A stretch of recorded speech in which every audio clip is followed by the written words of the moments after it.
शफाई कराने पाए तो देखो मेरा कैमरा मैन है मैं थोड़ा ये मसरूफ आ तो ये कितना ध्यान रखें आज तो मशीन का विजिट किया इंशाल्लाह बहुत वाह अरे माल पाएगा इतने देखो मतलब इतना जरा माल चल पैदा हो चलाट चलाट बंद किया दे के सफाई शफाई करें सफाई शफाई मतलब एंड ते यका माल शाल तले ढांड बदे इस टाइम अस फिलहाल मजदूरी के हालात ही बदे हैं हमारी इस तो बाद यानी कि अपना 10-200 फ्रेश थी सुबह 8 बजे काम सारा मुक वाले रात 2 बजे उठते हैं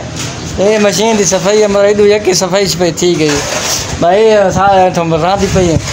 ते ऑपरेटर सारा वो खड़े सामने देखो ऑपरेटर ठीक है ना ये ऑपरेटर साहब भी मशीन शीन एक सफाई शफाई मतलब इधर जिम्मे होंगी मेरे जिम्मे होंगी बूट शूट देख चाहिए होते मजदूर आदमी है जो सारे चैनल जरूर सब्सक्राइब किया करो देख ऐसा काम भी करें थोड़े वास्ते वीडियो बनाने इतनी मेहनत करें पे तो मेहरबानी की करो सारी वीडियो को पूरा दिखा करो तो अगर वीडियो चंगी लगे तो कमेंट जरूर दसा करो आज तक असा टाइल देख थोड़ा वादा किया है था टाइल बनती दिखे सो आज तक टाइल बनती दिखाई से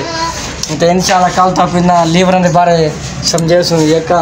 पिछ वाले लोड तो साकू टाइम को लोड के बारे था यका दसना है तो आज का व्लॉग तो खत्म करें इंशाल्लाह कल वीडियो मिलसूँ